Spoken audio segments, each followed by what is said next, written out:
Today in the Texas Tribune Weekend Insider, we hear from higher education reporter Reeve Hamilton about his trip to the Middle East. He found that while some American education institutions have struggled to establish themselves, two Texas schools, Texas A&M University and Houston Community College, are seeing success at their branch campuses in the country of Qatar. After that, Ross Ramsey sits down with Jim Henson from the University of Texas Austin to discuss the results of the most recent UT Texas Tribune poll.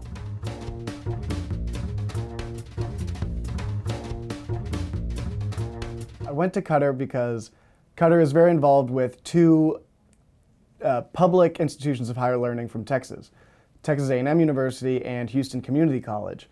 Both have a presence over there, but their presence is not there primarily to serve Texans. The community college serves only Qatari students. The university serves students from all over. Their graduating class this year had students from 23 different countries. And that includes one Texan, but primarily they're there to serve students in that region. So I was going to try to find out, what do these public institutions from Texas get out of having a presence over there? And in some cases it's money, right? The Houston Community College projects that they will get $4.5 million over 5 years, sort of as a fee for their service in helping to establish the Qatar's first community college. Texas A&M also has a similar arrangement, but both institutions say that really in addition to that, it's also the cultural exchange between Texas and Qatar, which is an incredibly wealthy nation. Texas A&M is thriving, really. I mean, they produce the most graduates and get the most research funding of any institution over there. They've been there for a decade, so they have worked out a lot of the kinks in the system. Houston Community College is brand new. It just opened in September of 2010. So it is right in the midst of those kinks. It is still trying to figure out how everything works. To me, one of the most interesting takeaways was the extent to which you could, in a country 8,000 miles away, have an educational experience that is exactly identical to one you could get going through the public system here in Texas.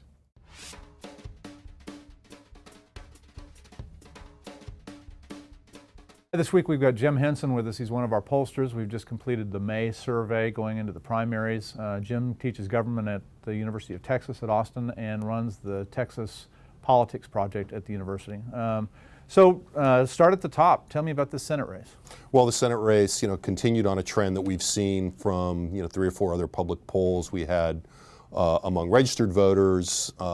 David Dewhurst leading Ted Cruz by about 11 points, 40 to 29, with Leppert behind in the teens, Craig James in single digits. The headline here obviously is that the lieutenant governor, on the face of it, is not reaching the 50% threshold in the numbers. As we get down to the election, my sense is, he's right on the bubble. He's very close. But clearly, this race has a shape, and the shape is the lieutenant governor, the leader, as everyone expected, but Ted Cruz seems to have at least withstood the first onslaught of negative advertising that the Dewhurst campaign launched in the last couple of weeks.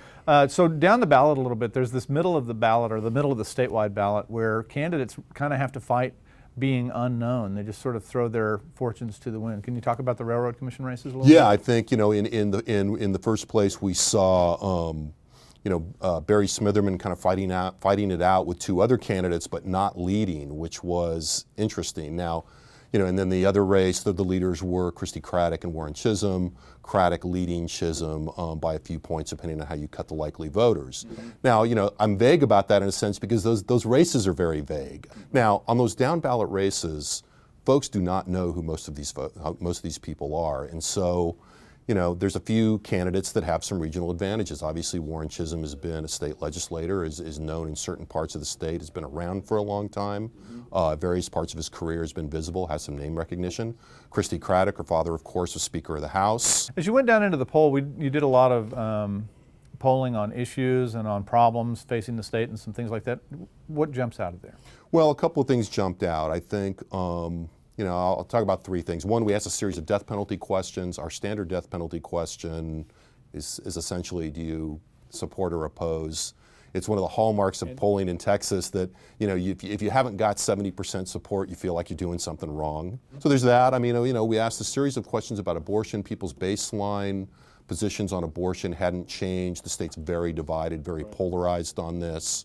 But we asked a question about approval of Planned Parenthood and found that, you know, the majority of people actually support Planned Parenthood rather than oppose it. And then finally, we asked this item that I think is really about the most interesting item in the poll, which is we asked people whether they thought, on one hand, getting candidates to take an anti-tax pledge before the election, right, as Governor Perry's doing right now, gave them useful information. On the other side, we gave them the option of saying, no, I think tax pledges tie people down too early.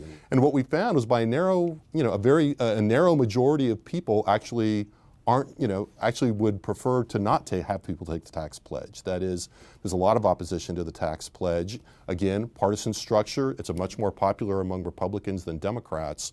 But what we really see is that moderates are very skeptical of the tax pledge, but very committed conservatives are very supportive. Right, right. Well, you can see the whole poll and all of the results, all the crosstabs, all the questions, and the methodology on our website and on the Texas Politics Project website. So, Jim, thanks.